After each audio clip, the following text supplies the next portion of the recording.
malaman kung saan ka tutungo.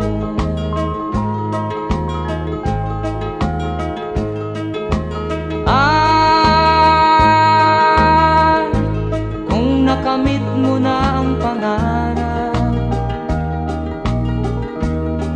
di pa rin masiyahan, ang nais mo'y madagdagan, limot mo na ang iyong pinagmulan.